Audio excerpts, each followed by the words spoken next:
All right, sorry for the brief break. Been a little busy the past couple weeks, so getting back at it again. I'll be consistent for at least one more week, I'm sure.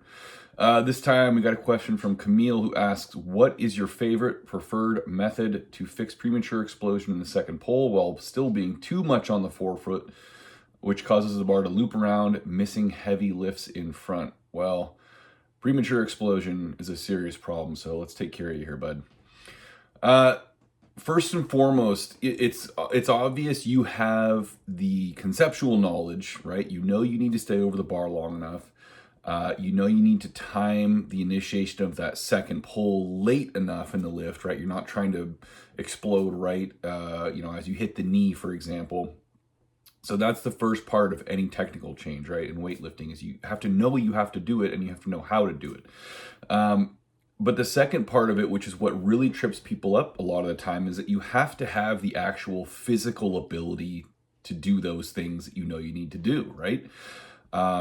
Knowing that you need to stay over the bar long enough is pretty easy. Being capable of doing it with your maximal snatch or clean is a totally different story. If you don't have the physical ability, you don't have that postural strength to do it, you can't do it no matter how much you know you need to or how hard you're trying. So, couple different things that I would do is, number one, just for basic postural strength, to be able to maintain that position over the bar long enough, would be, say, halting snatch deadlift or halting clean deadlift with a pause at about mid thigh. So what that means is that you're going to deadlift the bar until it's about mid thigh, and you're going to stop and you're going to hold that position, which involves having the shoulders slightly in front of the bar still, right? In other words, you are holding this high position at mid-thigh with the shoulder still in front of the bar, which means you are developing the strength to do that with the kind of weights you're going to be lifting in a snatch or a clean.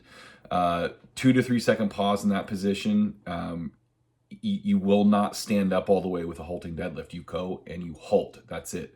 That's as opposed to, say, a segment deadlift or segment pull, or sometimes called pause pull, pause deadlift, where you're going to pause in that position and then continue and finish the rest of the lift. Two different things, right?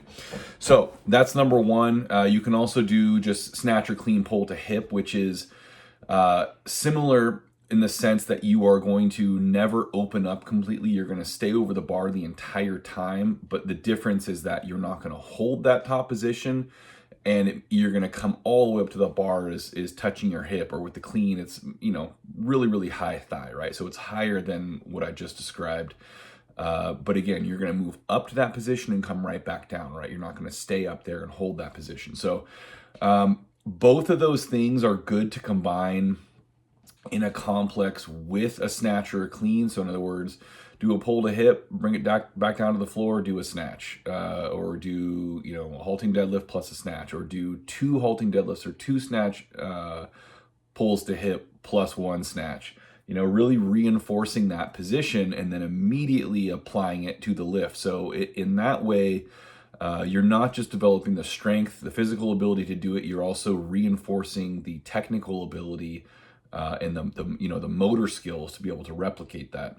A couple other things, you can do a slow pull snatch or a slow pull clean, which would be taking a 3 to 5 count or so from the floor to that explosion point, about mid thigh, and then without any pausing, without any slowing down, finishing that lift at the normal speed. So 1, 2, 3, 4, 5, all the way to mid thigh, and then snatch or clean. Those are good for balance as well. So maintaining that posture, building the strength because of that extra time in that position, and then reinforcing that timing technically, and because you're moving so slowly, you're really able to feel the balance on your feet, and then to make those little micro adjustments on the way up to then be in the proper position, which then of course reinforces it when you're doing the actual lift.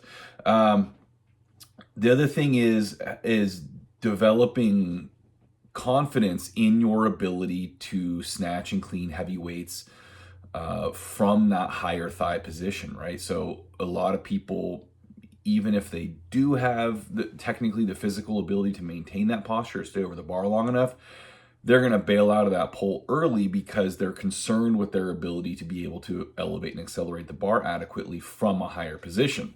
So they'll start opening up, right as the bar is passing the knee, which is a bit early.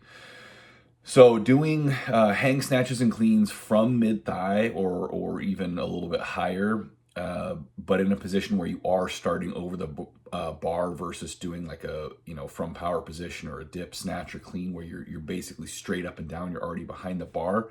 Those can be good. And doing real high block snatch and clean, from about that mid-thigh or higher position where you're not so much reinforcing the strength of the position, especially if you do it from the blocks. You're not reinforcing the strength really at all. From the hang, you are to some extent, especially if you pause in the hang position. But really, I'm using this more as a way to build confidence in your ability to get under those weights, to lift the bar and get under those weights from such a high position, which then allows you to do it confidently when you're pulling from the floor.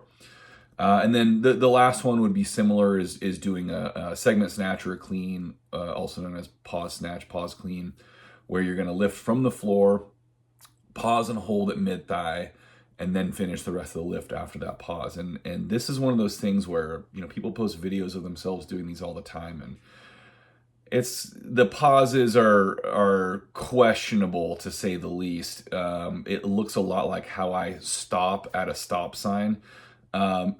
If you're going to bother doing it, you've got to stop completely and hold. Otherwise, you're not building that strength. And more importantly, you're kind of potentially creating problems by training yourself to slow down in the middle of a lift, because you're not actually stopping. You're not actually going the full, doing the full meal deal, stopping, holding, and then restarting, which is a very different kind of motor pattern than a regular lift.